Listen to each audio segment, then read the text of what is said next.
Welcome back to the Mind Body Soil podcast. Today we are lucky enough to be joined by Nicole Masters. Nicole is an internationally recognised agroecologist from New Zealand, currently based in Montana in the US. Fortified by her studies in ecology and plant physiology, Nicole currently serves as the Director of Integrity Soils, a collection of regenerative agriculture coaches that assist growers around the globe. Nicole is also the author of For the Love of Soil, Strategies to Regenerate Our Food Production Systems. We hope you enjoy this wide-ranging conversation with Nicole, and we hope you're having a lovely day wherever you are. Yeah, so my family were based in Hong Kong probably from 1985 to 2000, 1997. Yeah, I think my dad got out just before the Hong Kong went back to China.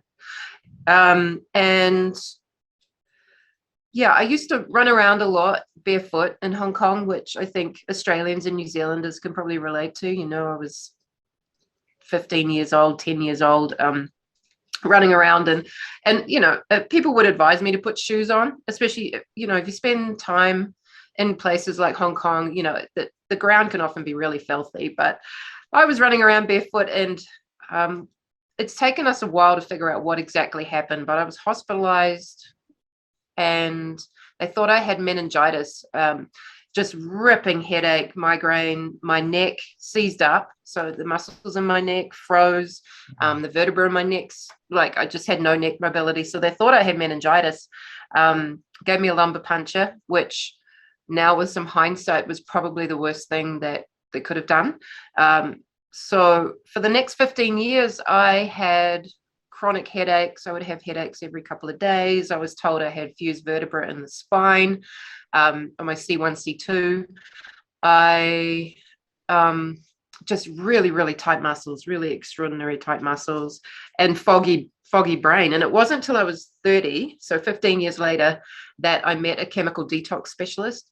And I kind of known something was off, and it was interesting to meet with him. I was living in the Hawke's Bay in New Zealand, and this specialist was in Auckland, and he was saying most of his clients were coming from the Hawke's Bay because this is, you know, a huge horticultural area, and a lot of people were coming with horticultural poisons. Anyway, he diagnosed me with paraquat poisoning. So paraquat is a very commonly used herbicide. It is a herbicide that there is no antidote to. So if you do become exposed to paraquat, it's in your body. Like, it doesn't leave. It's one of the most common ways in third world countries to commit suicide because there's no antidote. So if you were to drink that, you're out of luck. And it's not a pleasant way to die. So I don't know why anyone chooses to die from it. And yeah, working with this detox specialist, he got it out of my spinal fluid, out of my body. It came out my nose for weeks. It was disgusting, like this gray stuff that was kind of oozing out, and it stank. And he used a hyperbaric chamber and intravenous vitamin C, and we got that paraquat out. But what's interesting to me is I didn't know what I'd been poisoned with, and yet I've spent my adult life looking at how do we get chemicals out of the food chain, how do we get chemicals out of farmers, and yeah, so it was an interesting journey to kind of go down. And what was fascinating after all of it was that I now have full neck mobility. Those constant headaches went away. The foggy brain lifted to a larger extent. Yeah, and it's almost like there was the time before I got poisoned and the time we found out what it was. It's just, my life is so different. Holy moly. So how would have they been using that paraquat in Hong Kong? With just like as a herbicide, or like, was it just ubiquitous everywhere? Or? Yeah. No, I think, yeah, fairly commonly used herbicide, probably just on the side of a road. So I would have been walking along, possibly with like cuts on my feet, you know, and then that enters into the body. But it's opened up a lot of avenues for thinking around epigenetics. So I've since had, I mean, this is the kind of the diagnostic process of thinking about soil, as I've applied that to my own body in terms of why is it that I got so sick with paraquat. When you meet people that are like, oh, we spray ourselves with it and we're fine. Why did you get so sick? And I did some blood tests, and we actually identified that I have a mutation in the methylation gene that's responsible in the liver for detoxification. And part of that was because So the reason we ended up in Hong Kong was my father was a pilot. We'd grown up on Air Force bases, and we grew up next to the avgas refueling station, as well as where the aircraft were washed down with chemicals. Now that some of these areas are so contaminated that there's no public access to these areas anymore that we played in as a kid. So there's been genetic mutations in me and in my brothers. My youngest brother's Down syndrome. My middle brother has ankylosing spondylitis, had non-Hodgkin's lymphoma when he was 30. My brothers and I all have these really kind of interesting mutations, and that inability to detoxify is what made me so sick. And so I've become increasingly interested in the role of epigenetics as well, in terms of what are we doing to ourselves that maybe isn't affecting us so much. Like my parents are both really, really healthy, but it's affecting our children and our grandchildren, our great-grandchildren. So there's more research coming out around the use of fungicides in terms of what that does. And I'll meet guys who are like, yeah, I sprayed myself and I'm fine. And I'll be like, tell me about your children. And they'll be like, well, our children have got learning disorders, autism, ADHD, leukemia, non-Hodgkin's. The disease prevalence in agriculture now, that's more along those genetic mutations, is insane and sad, especially when you deal with people who suddenly realize what they've been doing. But it certainly makes me even more passionate about, how do we get this message out? Because there's so much we can do, and there's so much that we can actually do to try and regenerate that epigenetic disruption. Absolutely. Oh, mate. Yeah. And that's something that's so close to our work as well, in our heart. I've just had a child 18 months ago, and not myself, but my partner. But it's it's something that, you think about, and obviously you become so grateful when everything is okay. But and listening to the work that Zach Bush is doing with that epigenetics with mainly one herbicide, but that's the only herbicide that we're studying currently. But to think that we don't even know the epigenetic sort of spiral that we're starting to go down with the use of these, and I mean, in a lot of cases, it's just getting out of hand. We're just applying more and more, and as Colin says, the moron principle is everywhere now, and that's often our answer, isn't it? Even with our human health, and it's crazy to see. I guess, and I think it's quite sad if it has to be health that motivate, like those kind of crises that have to motivate us. Like I really like to feel we don't have to wait for that crisis. And I did a lot of things with my son in terms of what he was eating. He didn't have any artificial sugar. He didn't have any wheat. And just looking at things that cause inflammation in the gut. And I feel like a lot of that has supported him now as he's coming into his 20s, in terms of how can we reprogram some of this, eating a lot of cruciferous vegetables, garlic, broccoli. There's things that we can do to actually help heal some of those epigenetic defects. Absolutely. And so are you coming at that then, like say diet and everything that you're putting into your body, are you applying that same sort of biological lens that you apply to the soil microbiome when you're, trying to adjust things? I mean, because both are intricately connected, aren't they? So, and that's why I've always been really drawn to your work as well, because you've highlighted that so clearly. And since day dot, we're like, wow, this chick is just freaking on it, eh? So thanks, David. Well, but I think this is the interesting thing, is that cells, if that's a cell inside your body or a bacterial cell or what we're doing with landscapes, it's the communication pathways and a lot of the antagonisms, even thinking about minerals, they're all the same. So I think if we can, if you connect with the land side of things, it gives us insight into the human health and vice versa. And there's no disconnect for me. The inner and outer landscape are totally woven together. So the more that we can focus on rehabilitating and regenerating ourselves, then that's also reflected in terms of what we're doing on the land. And what I find is people who maybe aren't so connected to their own health and well-being, they don't get the same results on their land. It's not, I'm going to regenerate my land, but I'm going to ignore my own well-being and my own health and what I'm eating, and I'm going to keep eating Cheerios and Coca-Cola, that's not going to translate to vibrant, healthy ecosystems. That's so interesting. Yeah, that and probably even further, one step further, I would say, is the attitude or in which that people are applying when they're going through the motions or applying these new methods or things to their land. And Ian Haggerty was actually the one that had highlighted this for me, and he talks about it a bit. He's like, if you get someone out there that doesn't believe that what they're doing, or just dropping their head and dragging their boots around, it doesn't work. It doesn't work as well, at least. So that'd be really interested to hear your thoughts on that, and what you've seen with your work.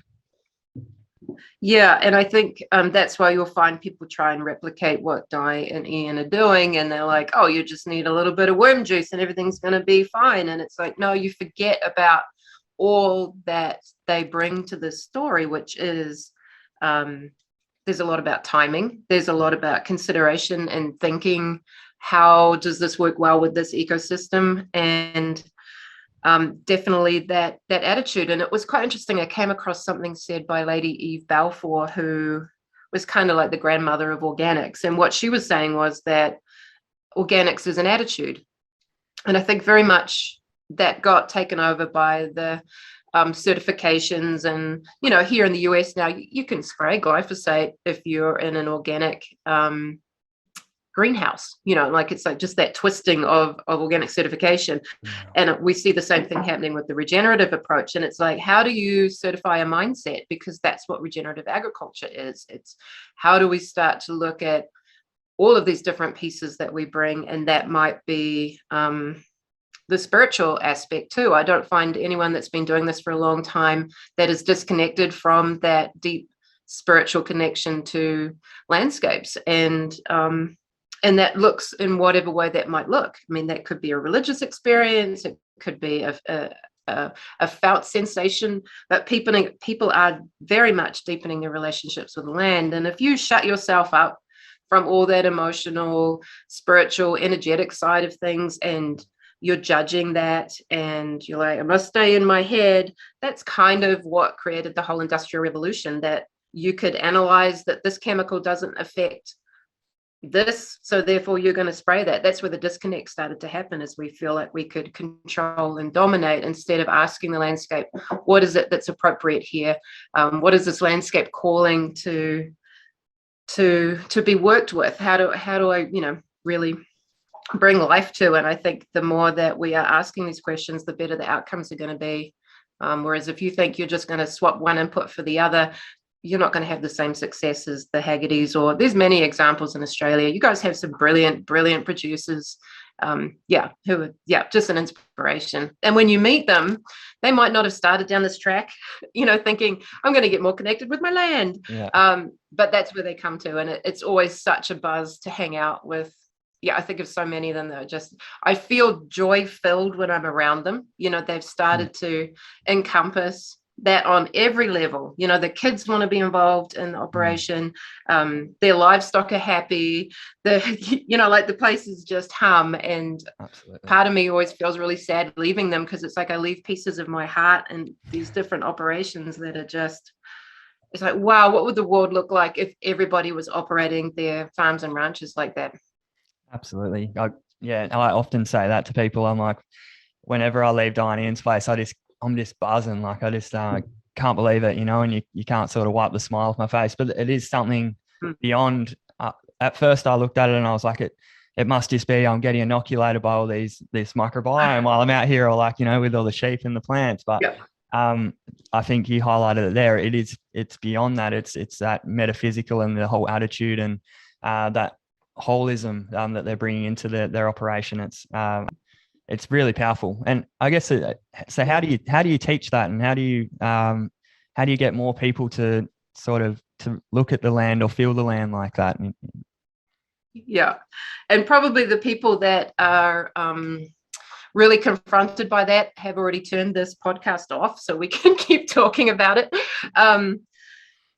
It's really interesting, and I just want to touch on a ranch that I was on this year, and actually there was one last year that's had a similar impact on me, and that one this year was the James Ranch. And They are a 3-generation ranch where in the 1980s they were at a workshop and they asked the specialist grazier, how do you measure success? And he said to them, by the amount of fun I'm having. And it kind of just blew their mind. You know what, we're at this grazing workshop, we should be talking about, production and units per acre, and here we are talking about fun. But they took that back to the ranch and have encompassed that in this very diverse enterprise that when I got there, they had this whole region's in a massive drought, and to turn up to see these guys with like thigh-high red clovers and dairy cows that still had calves at foot, pigs that they actually make these huge big ponds so the pigs could swim. I'm like, pigs like swimming? There's these swimming pigs everywhere. But just the joy of what should be a huge challenge, right? He's got 5 children with all their grandchildren all working together in this. Everybody has their own enterprise and they work together as a unit. It's like, how does a family do that? I mean, most families have enough difficulty just dealing with their spousal relationships, let alone 3 generations of relationships. And it is through this thread of joy. So I guess one of the questions when I'm working with producers is like, what do you really care about? And how do we connect that deep commitment and love to the actions that we're going to take on the ground? And so I wouldn't necessarily say I'm not going to put spirituality out there, because I think everybody has a different relationship with that. But what do you love? What makes your heart sing? Why are you even farming in the first place? And then how did you get to this point? Talking to conventional producers who, I mean, I don't even know how we create this space, but probably within about half an hour are telling me that they're so stressed, there's so much debt, they don't know what's going to be happening in the future. Why would their kids want to return to these farms? And to do that with a tear in their eye, I think we're opening up something that people haven't allowed themselves to be open to for a long time. It's like you couldn't talk about emotions, you couldn't talk about stress. I mean, farmer suicide is, the levels are absolutely appalling in Australia and New Zealand. Well, it's double here in Montana and no one's talking about it. So I kind of feel like there's a whole lot of heartfelt, deep conversations that are really required on so many levels. And it's the willingness, I guess, for all of us to just start to take that stand and say, what do you care about? That's all that doorway starts with. And then we can go in any direction. But I find some of these conversations are better with one-on-one than doing this in front of 1,000 people at a cropping conference. Yeah. Context is everything, at least for the first time anyway, right?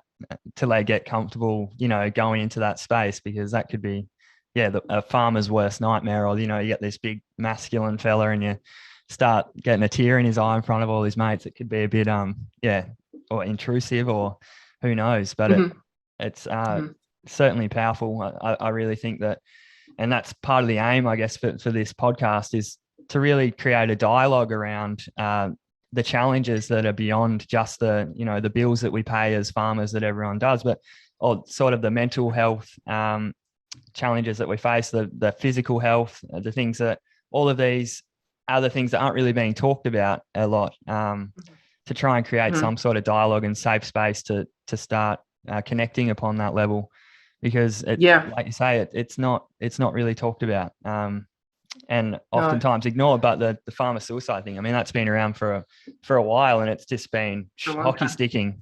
So what are we doing wrong? And I think what you're pointing to is really important. And it's like, well, what is the cost of not having these hard conversations? And I don't talk about creating a safe space, because I don't think any space is particularly safe. I think we talk about creating a courageous, brave space, in terms of it is uncomfortable. There is a discomfort in having these conversations, but also there's a long-term dis-ease if we don't have that conversation. Like, what's your inevitable future in the next 5 to 10 years if we don't start talking about the health side, or the fact that you're dealing with alcohol abuse, or the fact that you're not even going to remember your children's childhoods. You weren't present to that whole conversation. And it takes, I think, something like a foreigner like me, and a woman maybe too, that we're on the outside potentially of this conversation. So it just creates a I don't know. I find that there's a doorway to be able to have these conversations that maybe they don't want to have with their mates, or they're not having with their husbands or wives. Let's create that space of, what would it look like if we did have full self-expression? What would it look like if you had financial freedom? What would it look like if you felt at ease and peace, so you didn't have guilt or whatever that might be? So we just finished the first 4 weeks of the Create program, which is our coaching the coaches school. And I promised these coaches, these are people that are wanting to be agroecologists, coaching, or consultants. I said to them, when you finish this program, you won't be the same person at the end of the program who started it.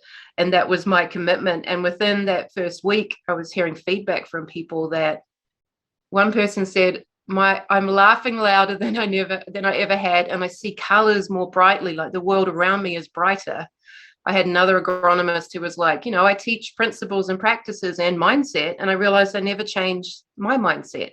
And it's like the number of people I know that have been doing this for over a decade and yet still haven't shifted that mindset about how do we interact with landscapes? How do we ask some of those deeper questions around, why are you trying to control that weed? If you take your eye off the weed, what you find is let's focus on health and nutrition of the crop you're trying to grow, and suddenly that weed just disappears.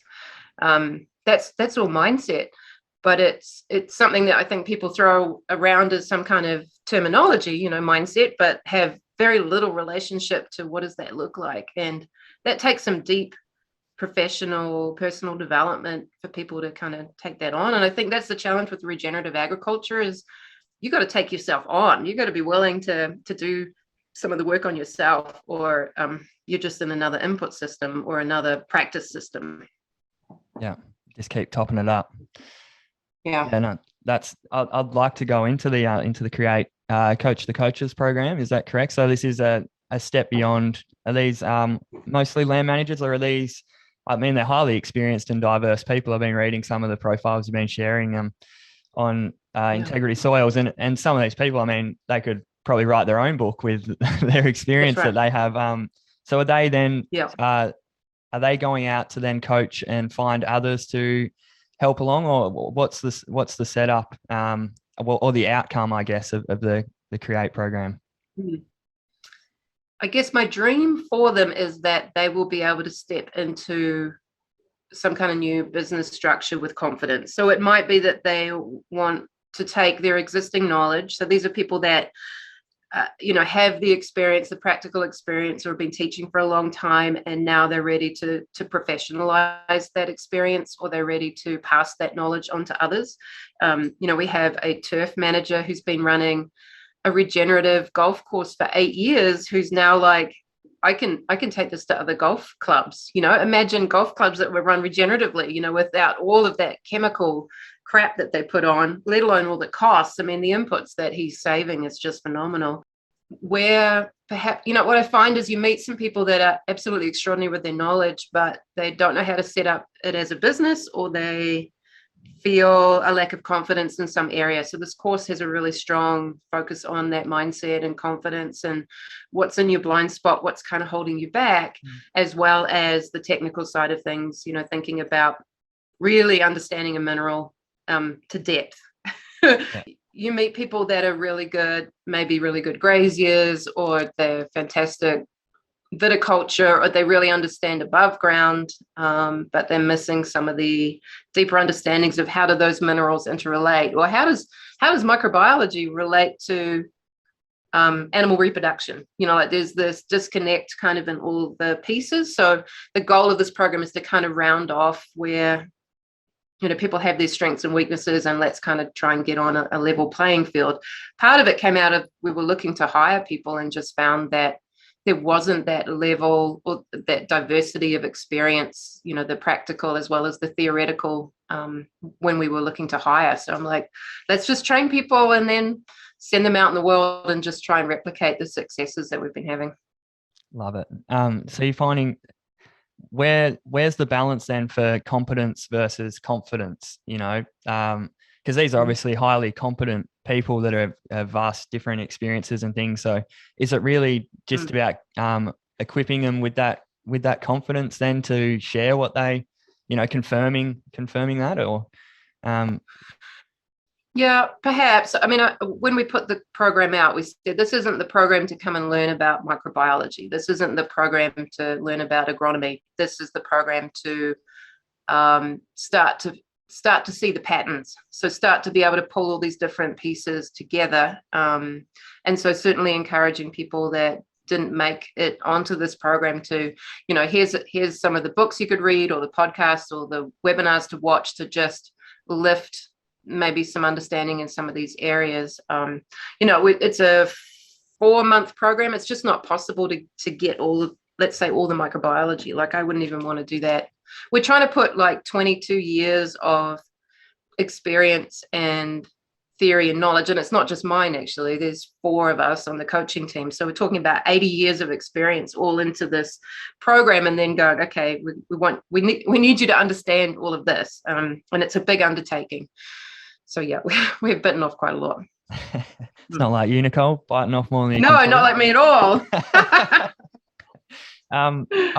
Can we just go back through the last 24 months of your journey? I mean, like I said, I think the first email that we ever sent to you was in 2019 or something, when we're like, so it's been a crazy couple of years for regenerative ag, but more so just for yourself. Like, I mean, amazing accomplishments.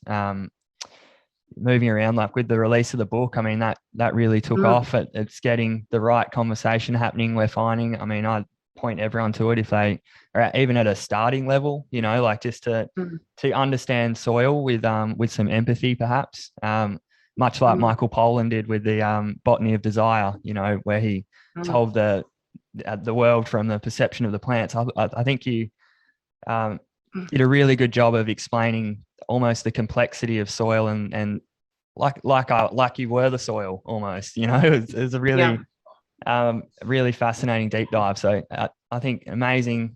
24 months, but you've been working at this for how many years, so what else have you done the last 24 months? Where are you at?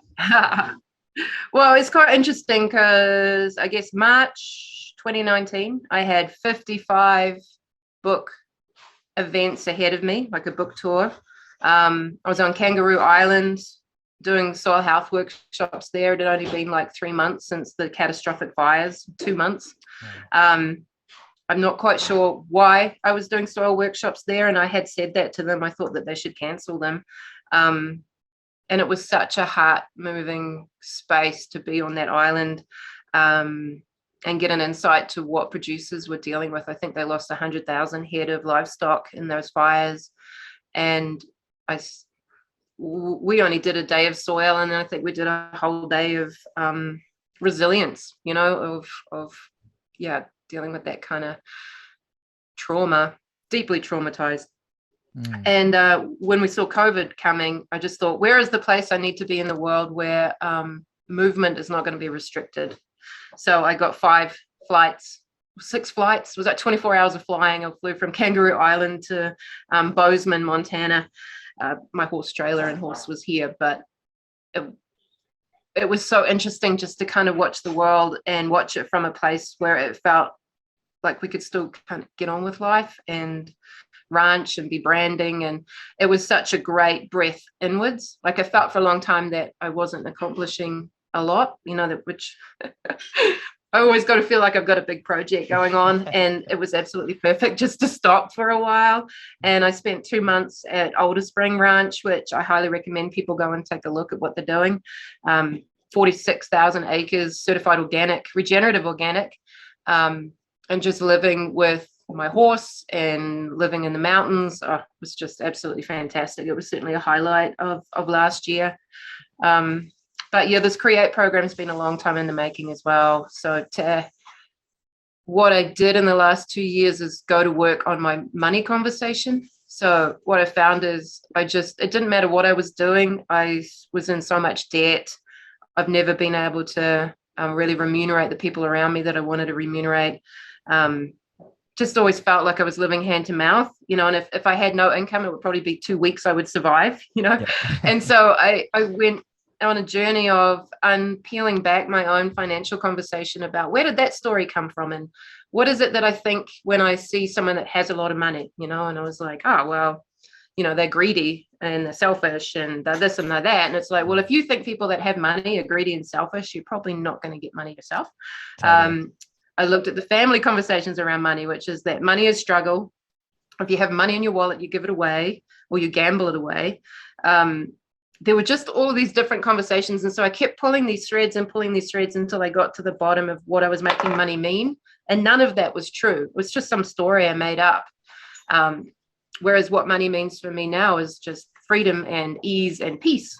So I'd been waiting for someone to finance or sponsor the Create program. And then I realized, no, I just need to do it. I'll figure it out. I'll roll it. I'll work it out. And what do you know? We got it off the ground and being able to remunerate the people around me. And I'm not in debt. And I don't feel bad about saying I'm not in debt. I don't feel bad that, that we're creating financial freedom. Whereas in the past, I would have felt guilty. I would have felt shame, blah, blah, blah. So that's probably in the last 2 years has been probably one of my biggest achievements is shifting that for myself. Bloody awesome, mate. No, that's freedom. freedom. Yeah. But good. yeah, I should actually write down what the things that happen, because there's been so many incredible experiences. And I absolutely love writing the book, and I really miss that process in a lot of ways. Like I want to go back to it. But through that process, I've met what have now become some of my close friends through the Intertribal Agriculture Council, and just, they manage funding for 574 disparate tribes here in America, North America and Alaska. These are people that, have been dislocated from that. They can't get loans. How do you manage some of these landscapes? And finding here's people that are really committed to regenerative, to providing food for communities. And I've been learning so much from them, and it's a very humbling experience. And I always feel like knowledge is a journey where you go from feeling like, oh, wow, I know so much, and I've got a big fat head, to, oh, crap, I don't know anything, and wanting to crawl back into a box. And it's definitely a cyclical process. And yeah, working with tribal members has certainly been very humbling. And yeah, again, I think it is that in-breath of just appreciating people and appreciating what people are managing with land. 100%. And that I just want to jump back for 1 second to what you were saying about the stories and around money or whatever it is. But it's funny that these stories become tangled or entangled in our being to be then affecting our outside world, and oftentimes, like you're saying, it is just a restructuring or letting go, or that in-breath that you need to identify, I guess, that you have these stories running sort of in the background, because a lot of the time you don't think about them unless you look at them directly, right? But once you start shining the light on them, exactly. I think, especially if something's in your blind spot, you're just not able to see it. And often everyone around you will know full well what's in your blind spot. And even if they told you, you still don't necessarily see it until you see it for yourself. Yeah.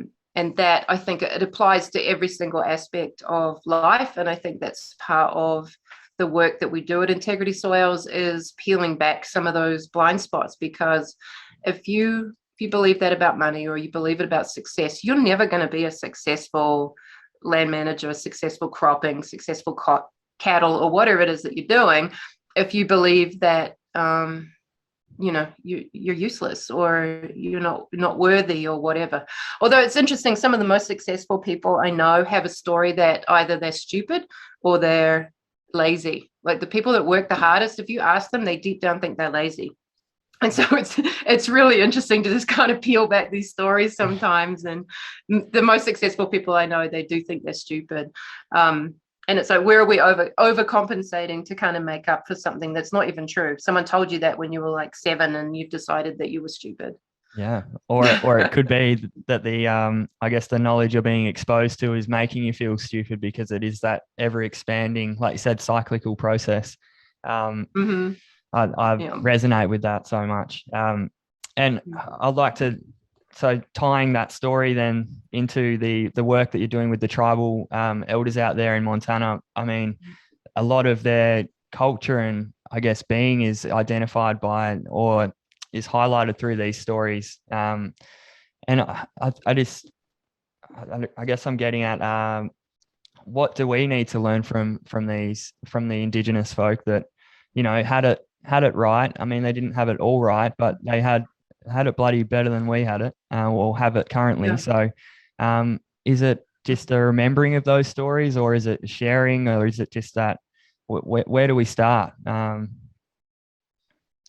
Yeah, it's a really good question. And I actually think some of this inquiry is not the responsibility of the Indigenous for us to figure this out as well. And I think more and more people are reaching out to Indigenous or African American groups to say, how do I deal with this? And it might be shame. It might be feeling that we've got to make up for something. And it's like, actually, it starts with each of us as individuals or communities or families to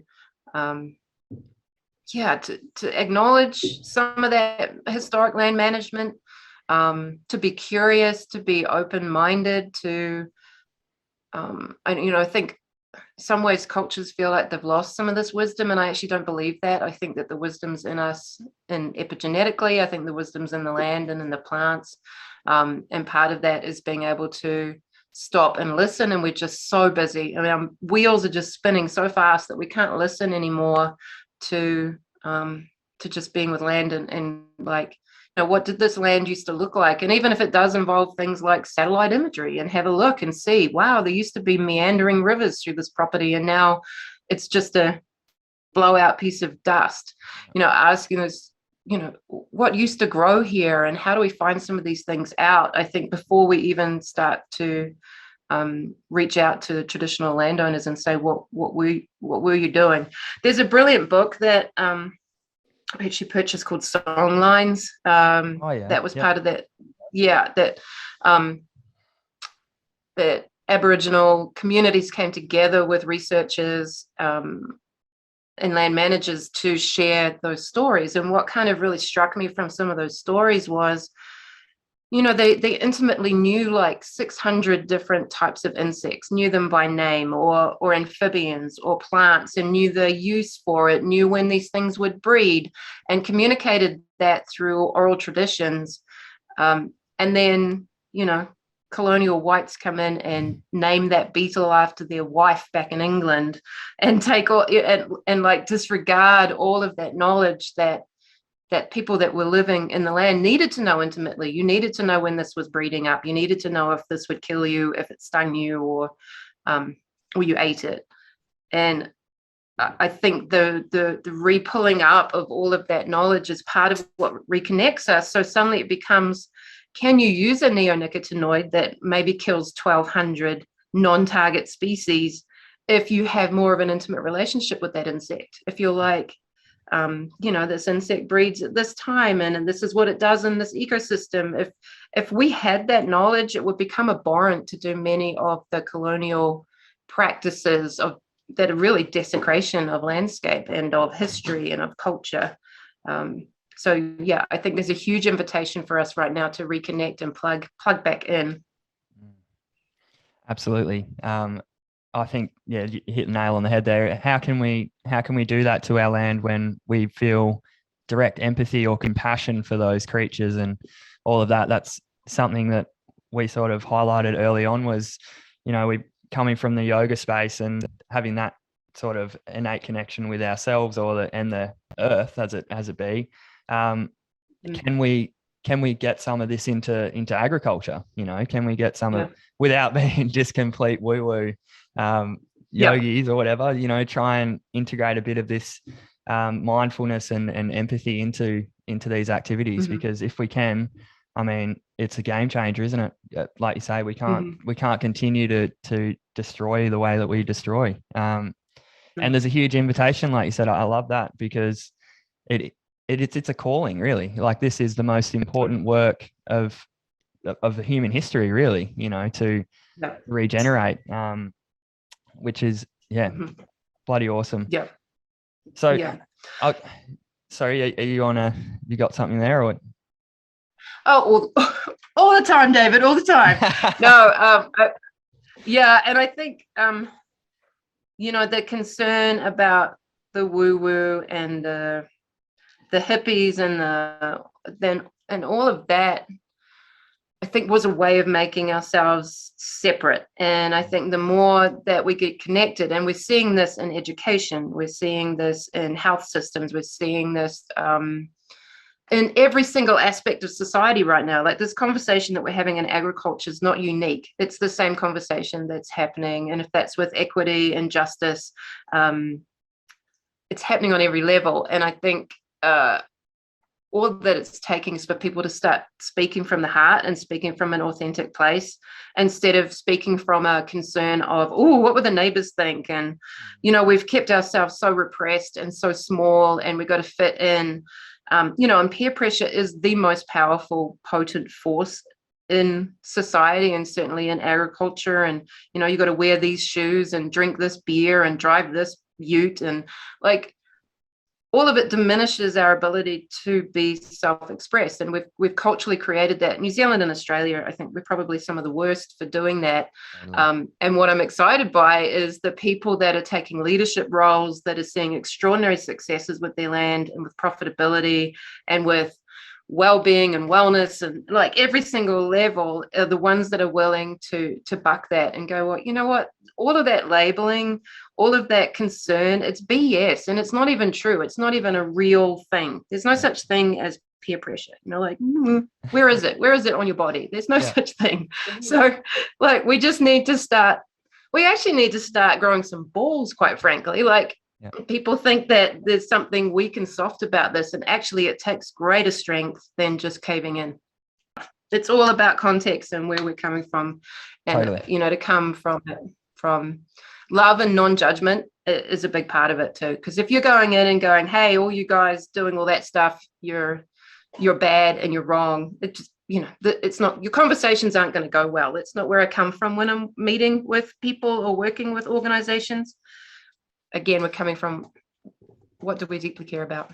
Certainly. And I don't know about you, but you can feel it when it isn't from that place, and you get a barometer for it, don't you? And you go into a meeting and you instantly, you're like, hang on, there's something off here. But I've recognized this with working, or even just talking to people like yourself, and Diane are another great example I love to come back to, because they all operate from that space of, it's of integrity, and I found it really fascinating that all you guys, that you guys know each other, and that you're all talking to each other all the time, and there's like this core unit of legends that are doing this. So it's really cool. I'm happy anytime I'm included in a sentence that includes them. I'm very, very happy.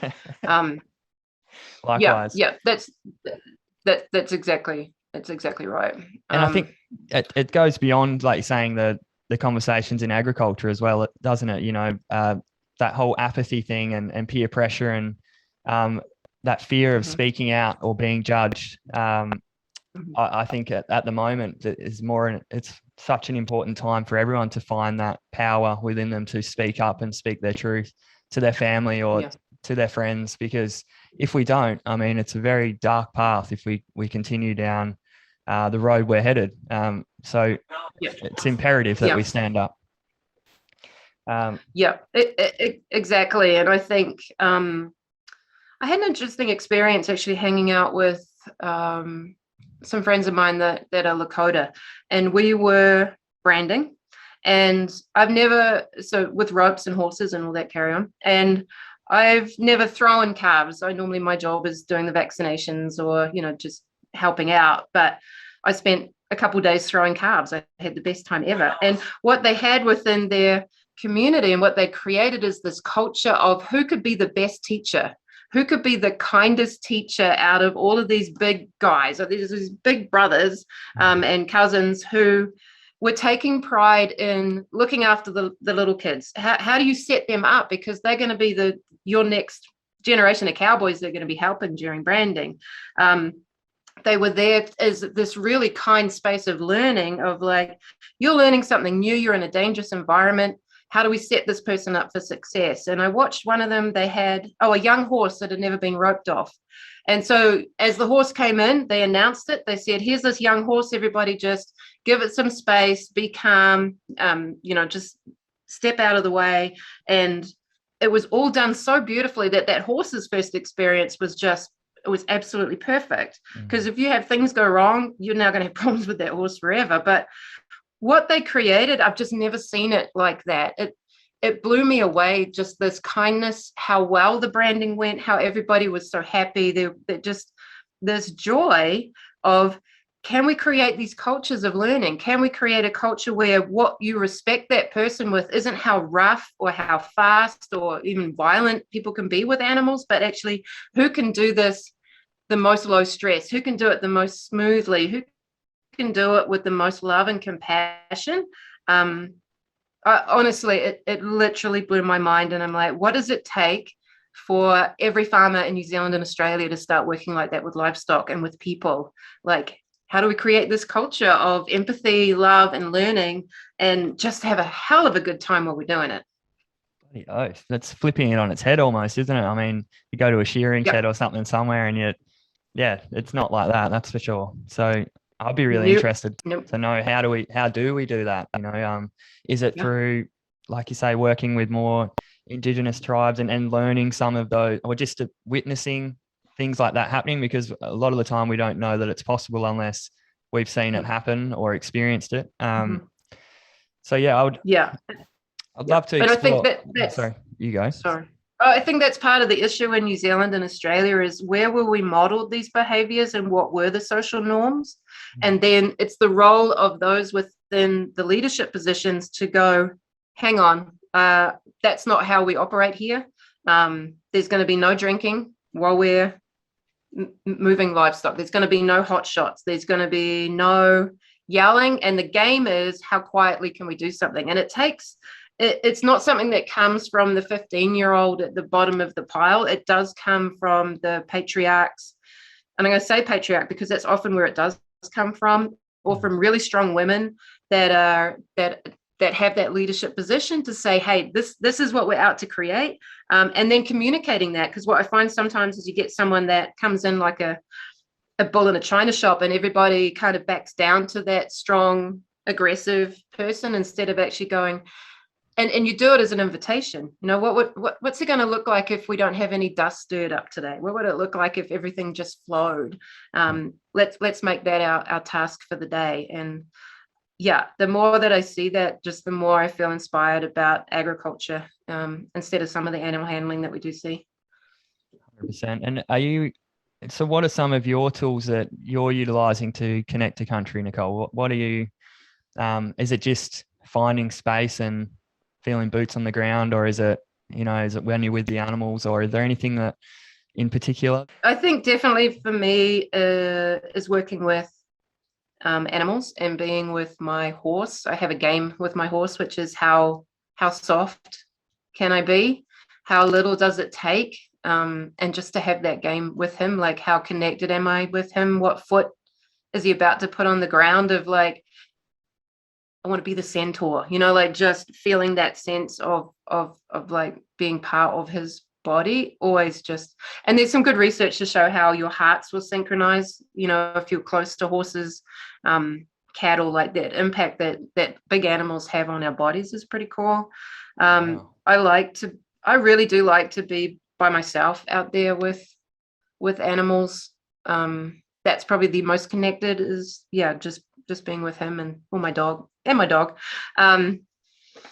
I'm not very good at, like, I've never been one that's been into meditation or just sitting still. Like, that's not how I operate. I'm always looking for the patterns, or what is a landscape kind of saying, or what would this look like? Like, my mind goes at a million miles an hour, but it's also that felt sensation. So if I have an experience, I take that moment to stop and to listen, and often from that moment of stopping and listening, something will come up that is truly extraordinary that I wasn't expecting, where land literally is saying something in words. Like I've heard 3 occasions now of hearing a voice when I've just been not even expecting it. Like once I was just getting out of a car at Martin Royd's place in Jillamatong. I got out of the car and I heard a voice.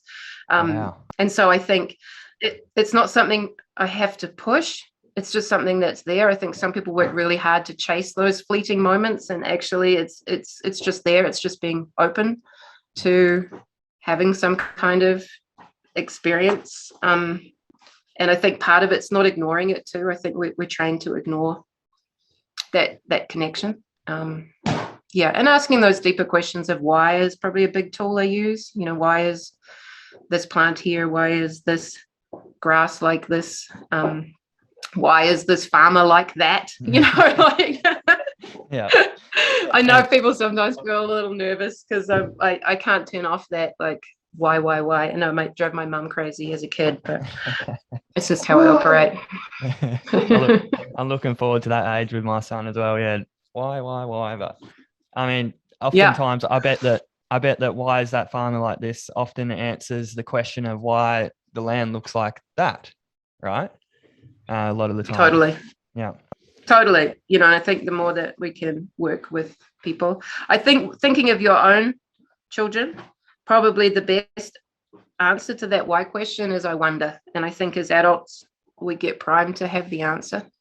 And actually, I wonder is the best tool as an adult dealing with children, is to not train children for route learning, not train them to the one-on-one answer. I was at a conference that Professor Daniel Halal was speaking at, who is an amazing soil scientist. And he was living with the Bedouins in the desert, and he was listening to an elder teaching the children maths.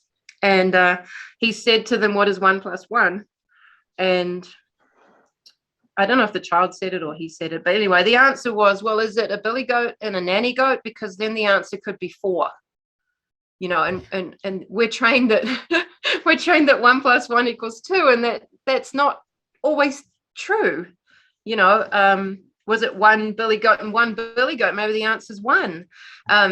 You know, and I think the minute we start to shrink our children's creative, incredible minds, where they're expanding what is possible, and shrink them down to the industrial model of I'm going to give you the answer, and if you don't get it right, I'm going to smack your fingers with a ruler.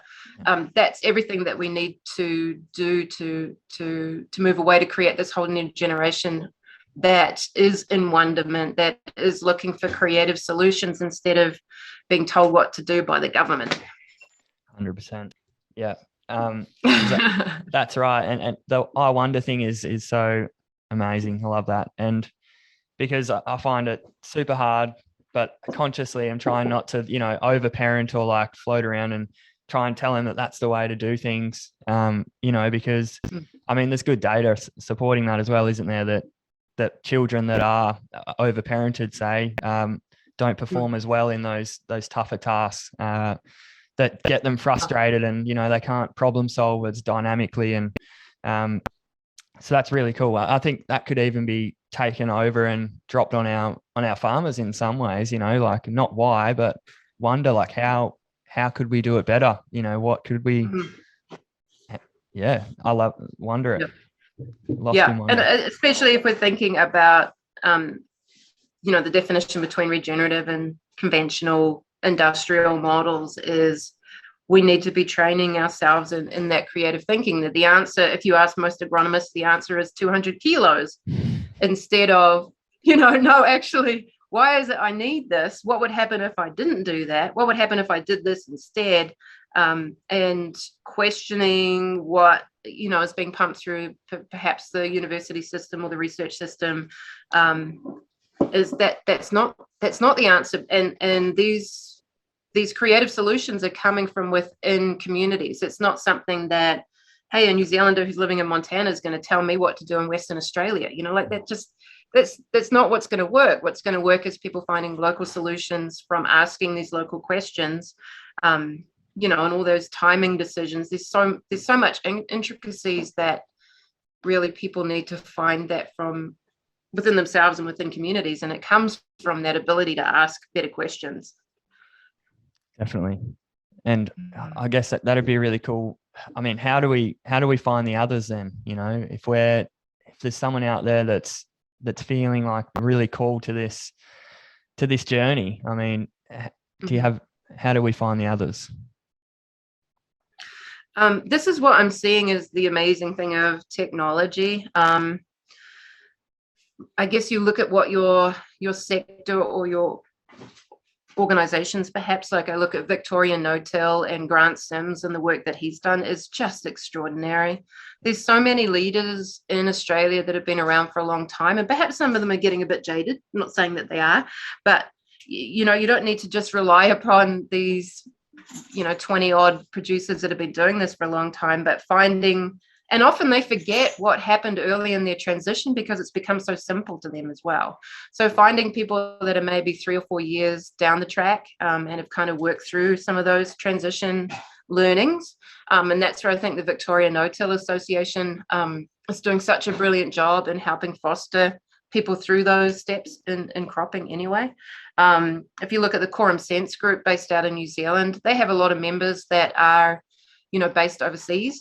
And what they're doing is really shifting some of these social norms. And they're really clear when they created that group that there's to be no judging. Whatever you're doing is wherever you are on the journey. So there's no dogma, there's no politics, there's no selling products. And I think all of that is incredibly relevant. Mm-hmm. And so I think there's some incredible organizations that you can tie into, maybe through Facebook or through different organizations. That Quorum Sense group I mentioned is on WhatsApp. And what's kind of cool about WhatsApp is that, well, I can't keep up with it because these guys send so many messages, but that learning hub is so powerful. So to find organizations or groups, or even just to start those kind of learning groups yourself, so you can share photographs and share, this is what I'm doing, and this is what my pasture looks like right now, or this is what my crop looks like. Does anyone know what this is? There's such incredible learning from going through that. And that's probably my early days of learning. Was that my best learning was from learning from each other. There was about 16 of us farmers, and we would get together and go and look at worst fields, best fields, and just have that willingness to be vulnerable, to show what wasn't working, and to ask that collective hive mind of how do we troubleshoot that. And I think grazing for profit in Australia and ranching for profit over here are incredible networks to belong to too. They really train people in that mindset part, and then some of the creative strategic thinking and thinking about business. So I'd probably, if you're in grazing, I would highly recommend those organizations as well. So yeah, I feel like there's huge networks out there. There's no reason to feel isolated anymore. There are ways to reach out and find people. Absolutely. Do you think there's a need to bring those hubs together, or do you think it's good having them in their own sort of community, focused areas? Like you say, do you think there needs to be a one central place to bring people together like that, those groups, or do you think they're better off operating in isolation in some sense? Because I know some people are working on that. I mean, John Kempf is doing something like that. I know, like with Kind Harvest, and obviously the Create program isn't that, but I mean, it could be another thing that feeds into one of these global databases or communities. I'm just interested to hear your thoughts on that. You don't have to answer it. I think part of this is to ask that question of how would nature do it? What does it look like if we were a forest? What would it look like if we were a mycelial network? And what you'd have would be these nodes of a buzz of energy, but there's still some kind of connections, and you think, well, all the connections that John Kempf is integrated into, and those are people that are members of Grazing for Profit or Holistic Management or Quorum Sense. There's a weaving, but you still need you need a whole lot of mother trees, for instance. Like there might be 16 big mother trees that are sharing all those resources that have hubs around them, perhaps. But the strength comes in not having these great big umbrella organizations that get bogged down in politics and bogged down in dogma. Is we need that adaptive, flexible redundancy built into these systems, because that's why nature's successful and why our industrial system is going to have lasted like 140 years before it collapses, right? So how do we mimic nature and how we think about communication, how we think about business, how do we keep being adaptable? So I think you find organizations that you're going to learn from, and don't just be in one organization. Like, don't just drink the cup from a guru and think that that person's got all the answers, because they don't. It's that network of, and it's what you're doing with this series, right? Bring together different people that are doing different things, and you'll learn something from all of them. 100%. Yeah, no, that's the goal anyway. And I guess to get more people into our programs, and I guess further extension people into your programs, and try and share, the amazing work that's going on, because it's such a noisy world. So much happening. Like you said, no one has a minute to scratch their butt. It's a freaking crazy time. So did I say that? I'm paraphrasing. Yeah, it is. And there's so many resources and so much to get distracted and exhausted and overwhelmed by. And I think if you're in those overwhelmed phases, that's where just having a couple people around you that are a group that keep you accountable. And I think that's what grazing for profit and ranching for profit do so beautifully, is what they call the executive links, where you just have a small hub of people that you are held accountable for, that will be expanding you and encouraging you to learn new things or try new things. But there's so much out there. And where do you go for that material? And I think hopefully that's what John Kempf is creating, is that alternative to the garbage that's on Twitter and Facebook, and go to one place where look, actually I can just get some really good soil, animal, people information from. Yeah. Also, Darren Doherty's doing a really good job of that with his workspaces and or workplace. Sorry, Darren. Yes, I should have mentioned Darren. Well, yeah. I think the Regrarians setup is absolutely fantastic, and it's that same concept, right? And it's that hubs and nodes and creating a platform.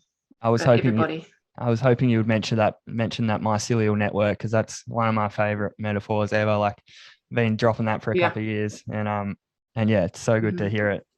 It's spreading. The web is spreading. So, yes. But the mother trees is a whole new level of on top of that. So thank you for that. Beautiful. What's next for you, Nicole? Where are you putting your passion? Obviously, the Create program. Is that where your energy is going in 2022, or is there something else that you're working on, or what's the next big project? I have producing some resources with Kiss the Ground, so doing some filming with them, so that should be pretty fun. But my next big project is to start shedding the workload that I'm carrying. Like, I'm not being regenerative in myself. Like, I'm not managing my workload, I'm not managing my own well-being. So I want to take probably 2 or 3 months where I'm just going to slow down and be with my horse and train my dog. And so that's kind of my goals for 2022, is just to slow down a little bit. I say that, and probably planning book number 2. And that might take a little bit of time, especially being not stuck in the US, but spending more time in the US is, I don't want to just have US case studies, but that might be what happens, because I'm not keen to jump on a plane right now. Yeah, fair call. That's really exciting. Book number 2, looking forward to that. And I would see that your book number 1 has just been translated into Espanol. Yeah. Muy bien. Very, very excited. Yeah, thank you. I can't say anything in Spanish back to you. Yes, and I haven't really done much about getting that out through the mycelial networks again. But see, my first book was self-published, and I've just been absolutely blown away by the power of people. And I think in part what we're seeing is the falling apart of those old structures and old systems. Like, publishing houses don't have the same power that they used to.